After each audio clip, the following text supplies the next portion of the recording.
Hello, everyone, and welcome back to yet another episode of the ERG Movement Podcast. Here we bring dope people who've done amazing things in the ERG space, and this is no exception here. We have Daniel from Chegg here. And you know what, Daniel, I'm going to have you give an introduction of yourself. Tell us a little bit about you. Yeah, thank you so much. Well, first off, I'm so excited to be here with you. I've always been such a big fan, admirer of your work. So I'm glad that you have me here on the podcast. So my name is Daniel Nguyen. I use he, him pronouns. I am currently the Culture, Belonging, and Inclusion Program Manager here at Chegg. Amazing, amazing. Now, tell us your relation with ERGs and how you first got introduced to them. Yeah, so prior to kind of coming to Chegg a couple years ago, I was really working in the nonprofit space, and that's when I was connected and first introduced to ERGs through some companies who were looking to find nonprofits to work with and partner with. And then it wasn't until I made the transition to work in tech that I kind of got involved to help support the company that I last worked at with creating their newly ERGs at the time. Awesome. Okay. And now you lead an ERG program. You're a program manager. What does that encompass? Ooh, well, overall, my role at Chegg, I'm responsible for designing and executing different creative ways to retain, develop, and promote inclusive talent across Chegg. So that, definitely looks like working effectively across teams to really align inclusion and belonging with organizational goals. And one of those components, underneath our cultural belonging and inclusion team is our employee resource groups. Awesome. Okay. Now, what would you say for someone who is a program manager? Maybe they're like a new program manager. What are some lessons, some like key things that they should know even in this role? So maybe for someone who's just starting out as a program manager, ERG program manager, definitely be an ERG leader at least once. I think by kind of understanding the ins and outs of an ERG leader faces, it's going to be able to better provide you with just generally how ERGs operate and kind of like bonus points if you were an ERG leader and then you kind of moved on to program managing. It really can give you the insights or gaps that you may not have been aware of when you begin running the program. Because at Chegg, I had the opportunity to help co-found our Pan-Asian ERG in the first year of its inception. And I really was able to kind of learn a lot about our processes, where our gaps were, some barriers were. And then when I had the opportunity now to, lead the entire ERG program, I think it helps establish my credibility as, an ERG program manager because I have the experience and understanding of what it means to be an ERG leader.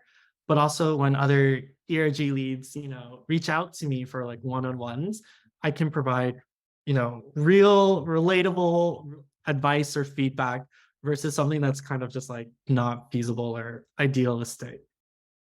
That is so huge because sometimes people can jump into the work without knowing what is part of the work. So therefore it makes it that much harder to like you said, plug in the gaps that exist.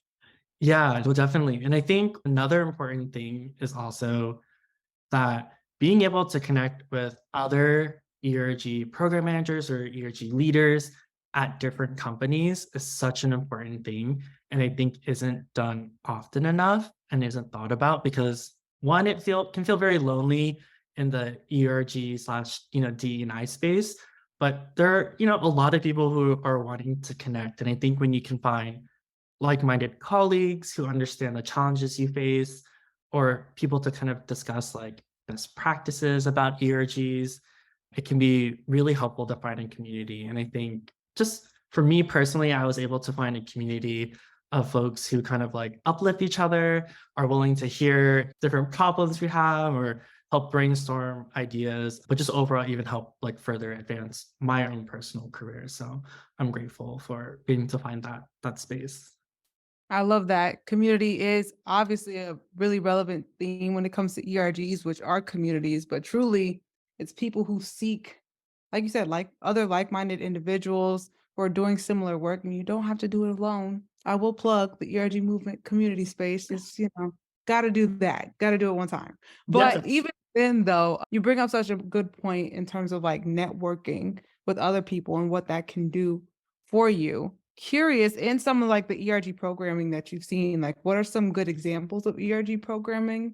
Thing one, so like events that might help people internally to increase their network, or even just in general, what are some good events that you've seen come out of ERGs? Yeah. So particularly at Chegg, I can think of a few. So our Pan Asian ERG and our Pride ERG have done really great storytelling projects where members who are, really comfortable sharing about their own experiences have told stories, just like recording themselves on video and talking about certain questions or experiences that the ERG leaders have designed.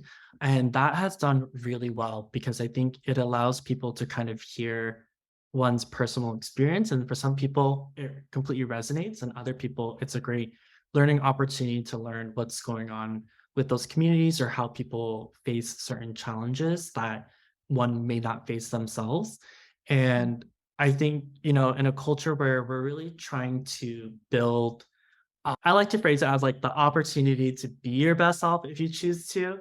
I think hearing other people being so open and talking about, their personal stories is such a key way to really get other people to feel at least comfortable in being in that space.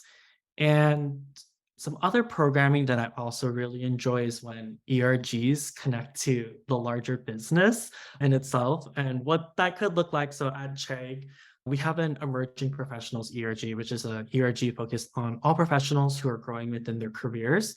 We have such a robust internship program here at Chegg, and our emerging professionals ERG partners with our talent development team to sometimes create programming for the internship and really helping interns maybe understand, how to land a career after the internship, because we do at times sometimes hire interns after the internship. And those are a lot of the different types of programming that people really look forward to because it really connects and relates back to our mission at Chegg, which is being able to support students. And so I think oftentimes when you're able to connect your programming back to your company's mission, it's a great way to, boost numbers, get engagement, because oftentimes that's probably why people are working there anyways, because they're down for the company's mission and cause. A lot of people struggle with that. What would you say is like a first step in aligning what you're doing with your ERG with business priorities, values, and those things?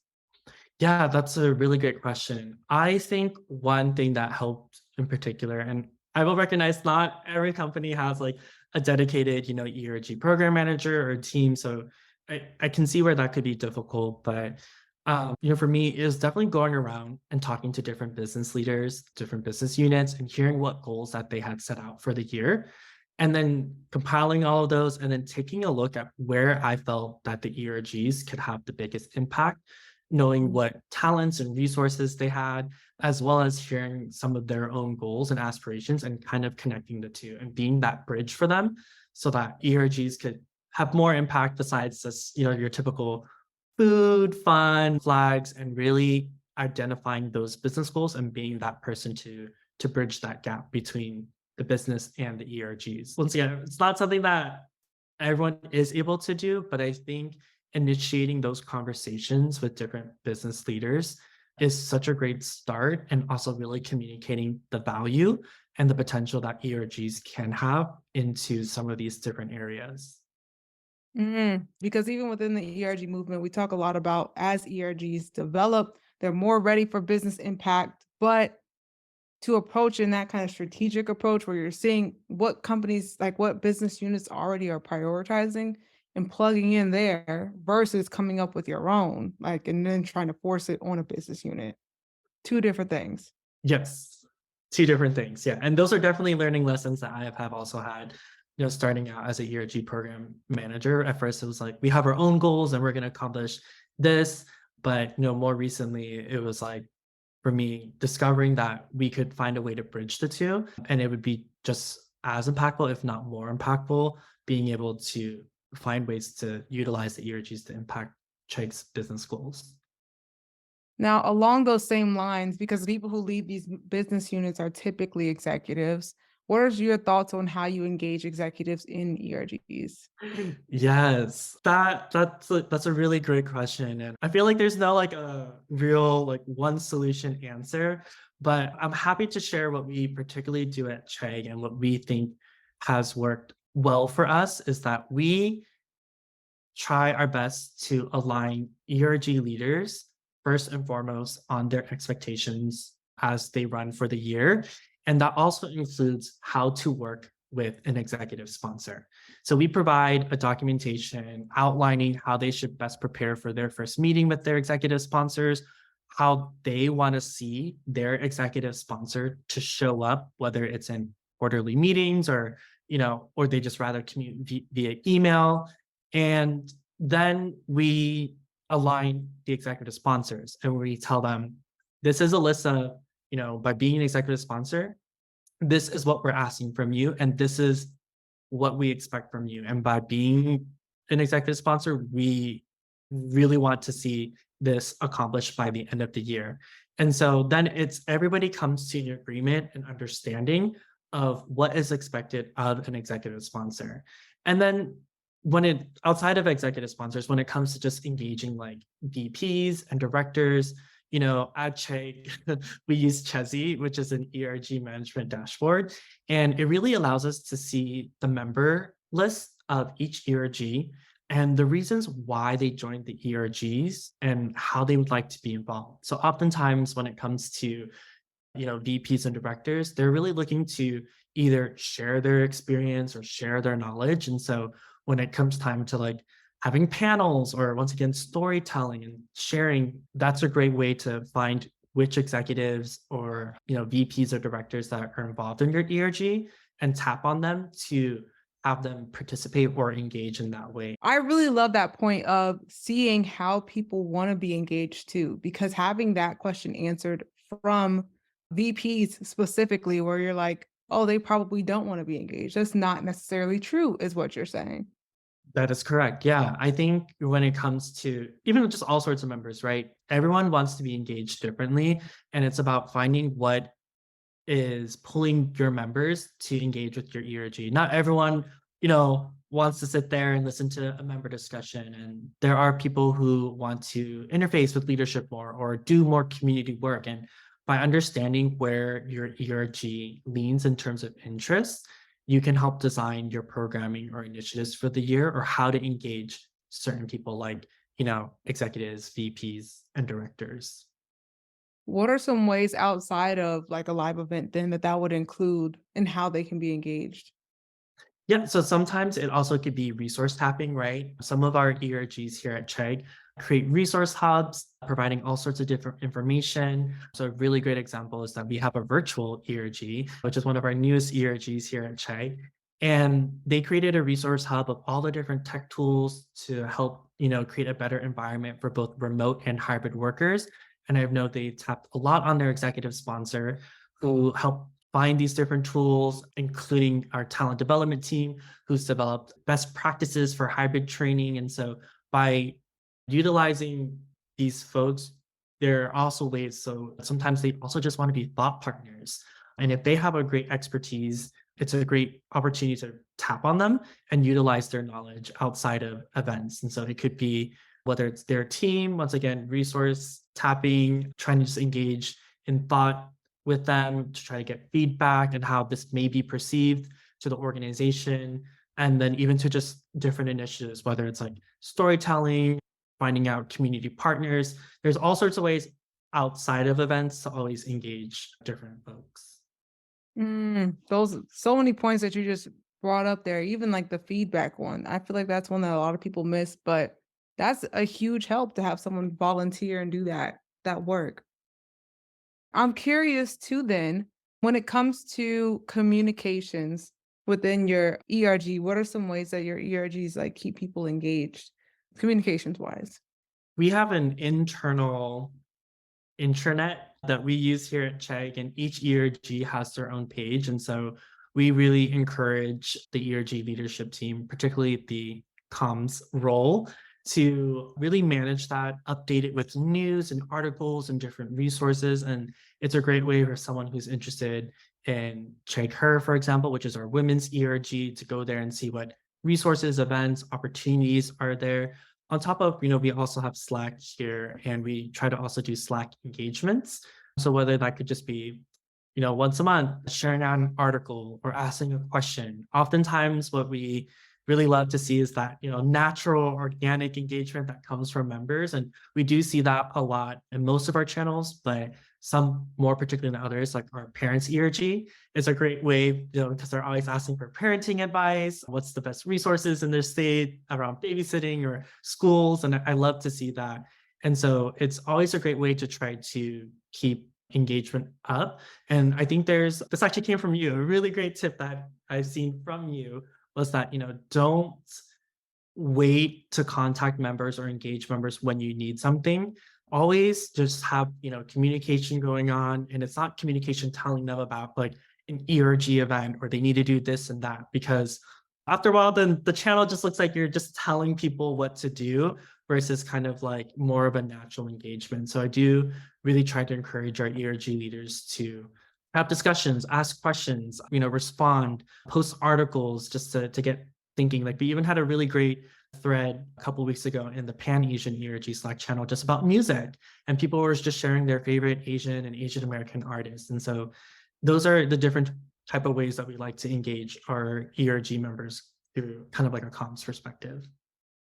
I love that for so many reasons. You just brought up so many things. Which one to start with? I'm definitely big on not just using the channel as a promotion tool and like keeping people engaged. And also, I like just hearing how at different companies like the ERG that is the most active, because it's always a different one, which I think the learning here is it's not like it's just the ERG affinity that is just naturally more talkative. No, it's just sometimes that those ERG leaders have really nailed what engagement means for that community. So at another company, while yours is like the parents ERG that's very active, at another company, I've seen a lot of the times it's the pride community. Sometimes it's the Black community. So, it ranges, but it's not that it's the affinity that's, sometimes those ERG leaders have really just understood what it means to engage their audience. As a follow up to that, I know you're mentioning that with some communities, it is more talkative than others, but in general, there is typically the most engagement within ERGs during Heritage Months. What are some like best practices that you would recommend for ERGs going into planning these Heritage Months? Ooh, yes. To start off, I would say don't copy what others are doing. If it makes sense for your company and your ERG's community, then apply it. Otherwise, you should be doing what will resonate with your members. And that kind of goes back to our point earlier about the reason why members are joining that particular ERG or just ERGs overall. And Chegg, we're a very mission-driven company, and we are really dedicated to empowering students throughout their lives. So, that's just beyond learning, but also like their well-being and their careers as well. And so, ask yourself as well, does this relate to our business? So, once again, Chegg, as we are really mission-driven in helping students. So if there's a particular Heritage Month that we're looking at, and we incorporate students somehow into this, whether it's, working side by side with a community organization that supports low income students, maybe for, I think we've done some stuff around that, or having students come in and engage them in a panel, right? About whether it could be your products, your services, or if there is a particular, idea around having engaging that way. And so that way there is a cross, once again, tie between your ERG's community and the organization overall. And I think that's such the best way to kind of start when thinking about Heritage Month is how does the Heritage Month relate it to our business and our mission and our vision? What would you say are some of the key components of a Heritage Month? Yeah, I definitely some sort of engagement, right? I think you probably also resonate with this too, is that while we do love to say, folks should definitely be recognized beyond Heritage Month, right? So, definitely for Women's History. That's not the only time women exist, and we should be recognizing them throughout the year. I do think on some level, people do expect some sort of acknowledgement or some sort of engagement. So it is important to have something of the sort. I don't believe in the pressure personally in having a company wide engagement if it doesn't make sense to, and doing it how you think your ERG should be celebrated. So there are times where I've given our ERG leaders that if it feels right to you to have more of a celebration with your community during that particular month and not a company wide event, then do it. But if you feel that it needs to be a company wide event and this needs to be educational because there are issues going on within your community that you want to bring attention to, then that is also a choice. But never, I wouldn't want to be in a position telling people, one, how to celebrate their own month if I am not part of that community. And two, it's more of what the members want. I think more recently we've heard a lot from our Black ERG members that, it is very important to raise awareness to social issues, but also at the same time, they just want to chill and sometimes just have fun together. And that is also okay. So, really getting a pulse on where your members are at and what they want, I think will really help in planning a really great Heritage Month of some sort of acknowledgement. So, whether it's once again a really small engagement, even could be something asynchronous, like sharing stories once again, or finding ways to engage people in Slack, to even a big company wide event. What are some ways to ask members what they want? What are some methods that you see in work and maybe not work even? I particularly think the best method is usually every year at Chegg, we encourage our ERGs to kind of do like a check-in survey, and when they kind of start their positions in January, and just an opportunity to hear from members. And then at the end of the year, we also encourage kind of an end of the year survey to hear feedback on how the ERG did for that year, what topics they particularly enjoyed, what they didn't enjoy. And with all this feedback, I work with each team and say like, hey, looks like this is what people enjoy. This isn't what people enjoy. And we use that information to kind of craft. And so, even if you're a company that has a lot of surveys going on, and definitely there is survey burnout, there are smaller ways of just even asking, like, if you use Slack, right? Just posing a Slack question. I know sometimes people can feel really hesitant about like asking people about what they want, but I feel, isn't it better just to ask people what they want and then you give them a really great event with some of the components that they want versus doing something that nobody asked for? Which happens a lot in the ERG space, or maybe that's what we think they want, and we could be way off. It could really just be something we're interested in. So Yeah, yeah, that's why it's really great to, and really important to really try to have a pulse on what's going on. And I think, even if you're unable to do surveys, it's also just trying to connect, with ERG members and having those one-on-one conversations, whether you're remote or even if you're in the office, just checking in with people and asking them like, hey, like, what are your thoughts or what would you like to see? I think is completely fine because, everyone likes giving a little bit of input and seeing it. So I don't think you'll, well, at least I hope not, and that, like, no one will ever run into a situation where they're like, "Oh, I don't want to answer that." right. I haven't seen it yet myself. And you spoke a little bit about the roles that exist within your ERG. I know you said something about a communications lead, but can you go more into what the current ERG leader structure is at Chegg? Yes. So at Chegg, we have a leadership structure here. And we found that really important because, well, personally for me, I believe, ERGs carry a lot of weight and value, but also a lot of work. And it made more sense to have a team rather than just one person, leading each ERG. So our leadership structure usually looks like having two co-chairs, a communications lead, an admin lead, and then a member engagement lead. Got you. Okay. And what are each of those roles responsible for then? Yeah. So the co-chairs are usually responsible for the big picture vision. And they're kind of also like the spokesperson for the ERG. So they're often times at like company wide meetings, or, if there are any interested media who want to speak to our ERGs, they'll be the ones representing the ERGs. But their main goal is really to guide the rest of the team in planning, strategizing, utilizing their budgets effectively, and really also ensuring that the admin lead, the communications lead, and the member engagement lead in due time will hopefully rise up to be the next co-chairs. And then our communications leads are usually responsible for everything communication. So definitely being a partner and working in tandem with our internal communications team, writing comms, creating flyers, managing that internal internet page, and really trying to find ways to engage with members via Slack. Our admin lead, I like to see them as like the accountability person. So as our ERGs create plans for the year, making sure that those plans get done, making sure finances are submitted on time, and really making sure that looking at those reports. So when an event happens, how many members attended, and looking, and then within that, right, like how many were executives and VPs and directors, and or were any of those new members.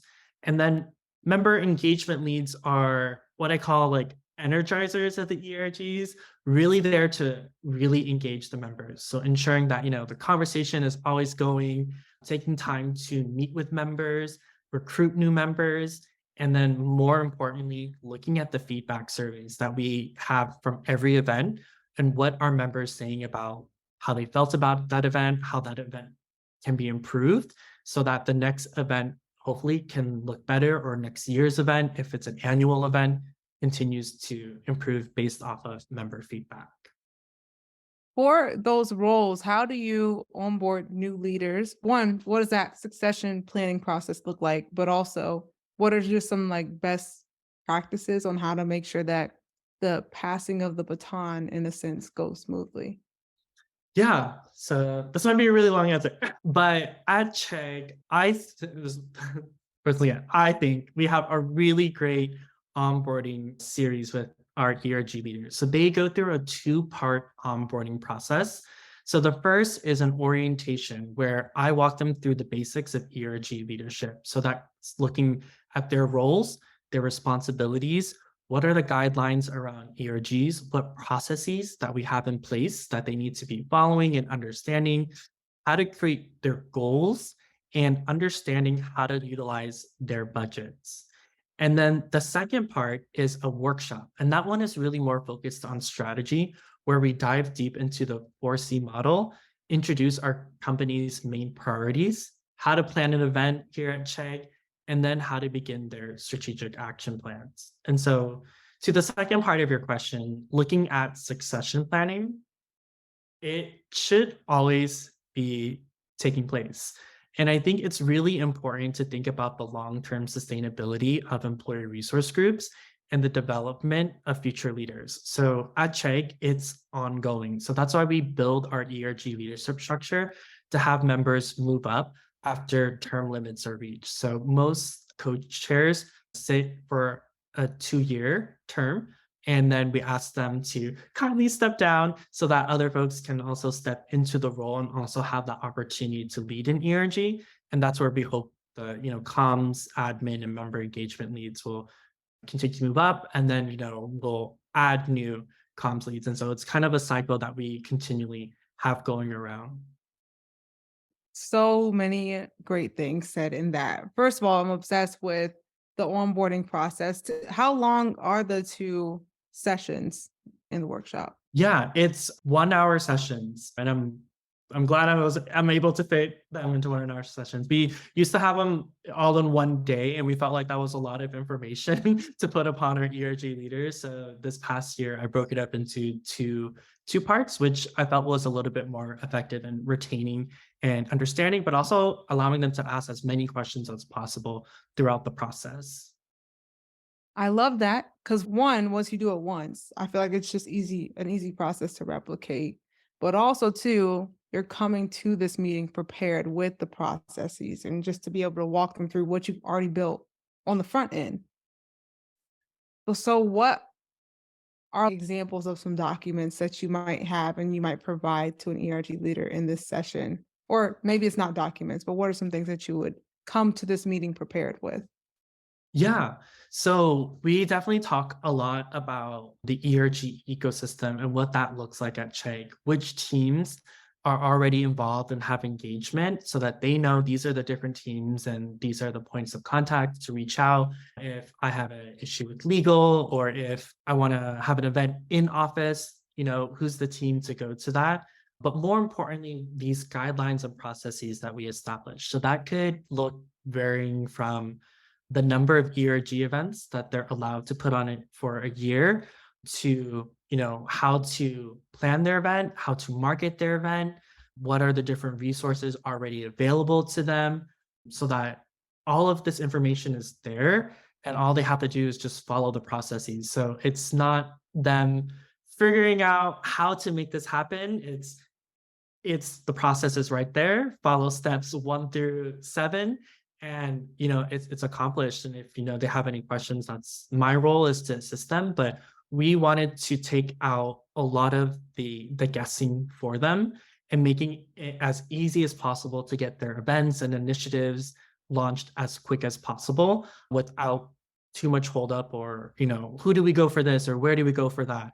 And I think that's one of the biggest important things in my experience thus far. And just, working with ERGs in general is that oftentimes there aren't a lot of processes put in place and that can really hinder people's time and commitment, especially if other people aren't aware that, ERGs are involved in some of these other processes too. And so that's our really big reasoning why we really try to set them up for success as much as possible.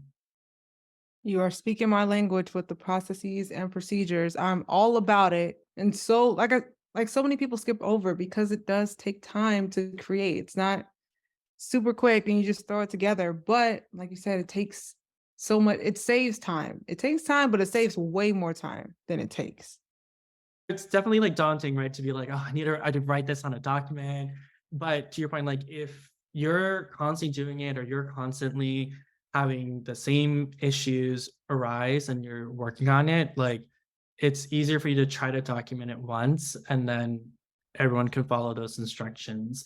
And it could even be trying to find ways to work collaboratively with the ERGs and saying like, hey, I wrote this process out.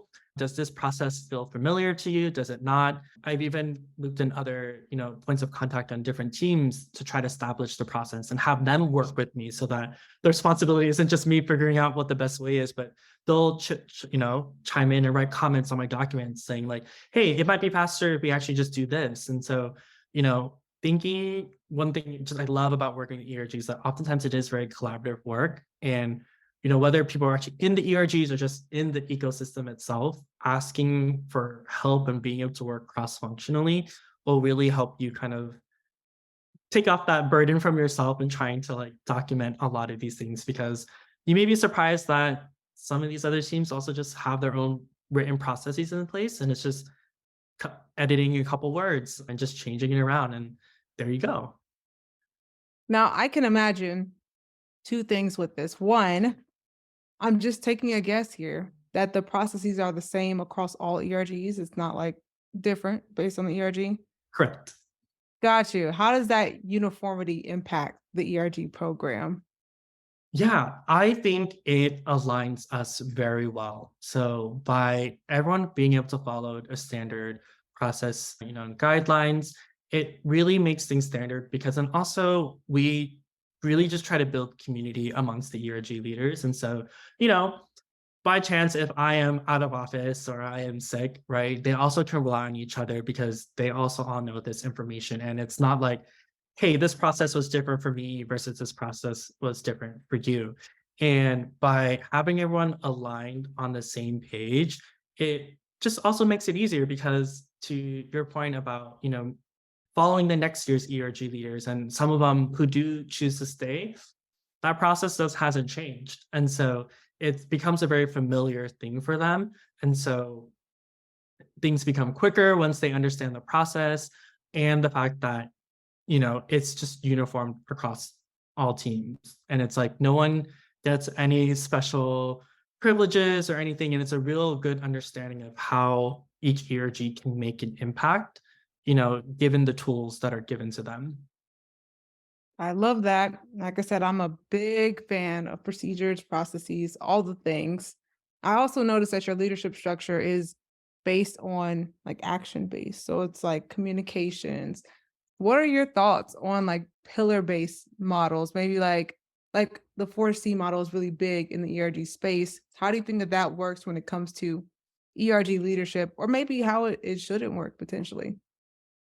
Yeah, so it is really interesting to hear companies kind of use like leadership structures based off of the pillar models, because I feel like that could be a lot of responsibility for one person, to be responsible for all the events and all the initiatives that happen under that pillar, including, the comms, admin, and engagement work that it takes to make that happen. So at Chegg, we use the 4C model to really just guide our programs and initiatives.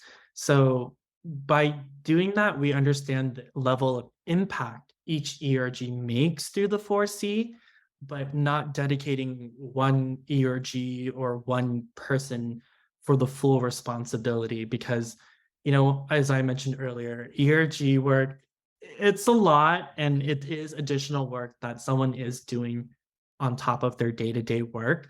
And if you're not compensating, ERG leaders in some sort of way, it can lead out to burnout really quickly and possibly even an ineffective ERG program.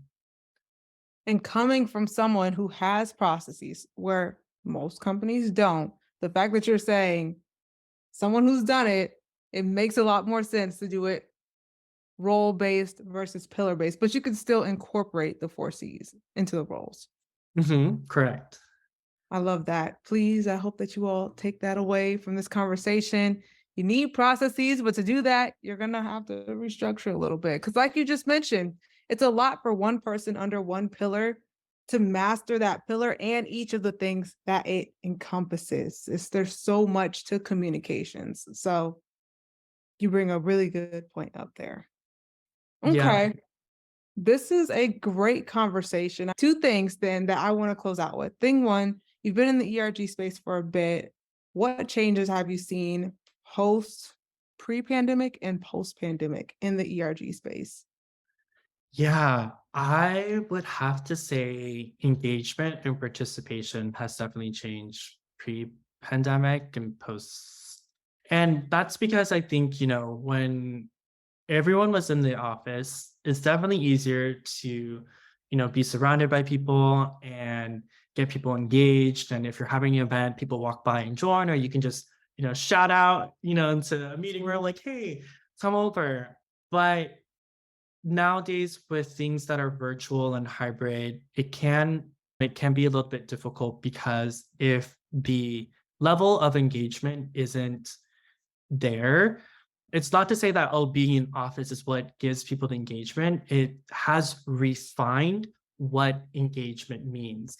And I think that goes back to the earlier part, is that why are your members joining the ERGs and what will get them to participate? And so I think for some of our, ERGs just in general that I've seen across, on LinkedIn and everything, like a lot of people had to rethink what is the purpose of their ERG and what are the benefits that members can get out of the ERG? Is it really just sitting around, having space to talk to each other? And that could work for some companies. Or is it we need to be having programs and initiatives that provides career opportunities for members? Because now more than ever, that's what people are seeking. And it's really taken a new level of creativity from ERG leaders to try to think, how can we engage people, hybrid, both in office and remote? And so in some ways, I can see some people saying, the pandemic has kind of hurt ERG's level of engagement and, participation overall. But I also see it as it has challenged those of us in the ERG space to be more thoughtful, more critical, and more creative than ever. I love that answer. I always just like think about what it probably was like. I came in the ERG space at the beginning of the pandemic. So I never really got to see like the in-office experience. It must have been something. I can't even imagine where now it's like hop on another Zoom call or, we're Yeah. still figuring it out, still figuring it out. Well, with the ERG movement, all about forward progress of ERGs, ERGs 2.0, if you will. One question that we like to ask all of our guests is what is something that you want to see more from ERGs in the future? Or maybe it's even less from ERGs. What is the future? What's something that's part of the future of ERGs? Yeah, this question, like, it's so interesting because, ERGs technically have been around for quite a bit, but it's not until, around 2020 that more ERGs began popping up and there's been a bigger focus on them through companies. And as I kind of reflect back on our conversation today so far, I feel we do talk about this a lot of the times in the ERG space, but having companies really understand how to utilize their ERGs to meet business needs and objectives is one of the biggest areas for ERG programs. And while I agree every company has their own culture and some may not be ready to connect their ERGs to a larger purpose, at some point there does need to be a progression of growth. 10 years from now, this may sound simple, but I hope we aren't still trying to make a business case around why ERGs need to be invested in and supported by dedicated employees. And when I mean that, like having a team like ERG program managers or even a DE&I team to help support, ERG leaders and the overall strategy around ERGs. And one thing I also really love to see as someone who's come from, community and the nonprofit sector is that I hope to really see a bigger and stronger bridge between more community organizations and employer resource groups.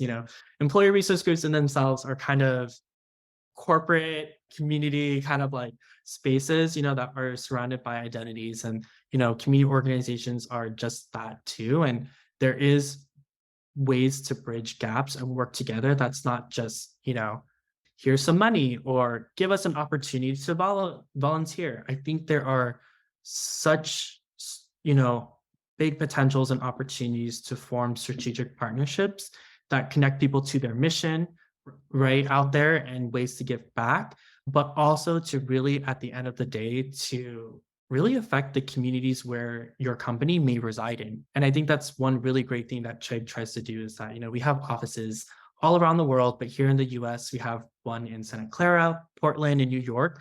And oftentimes we are trying to look for ways to give back in those particular communities because our office and large part, our employees are based there.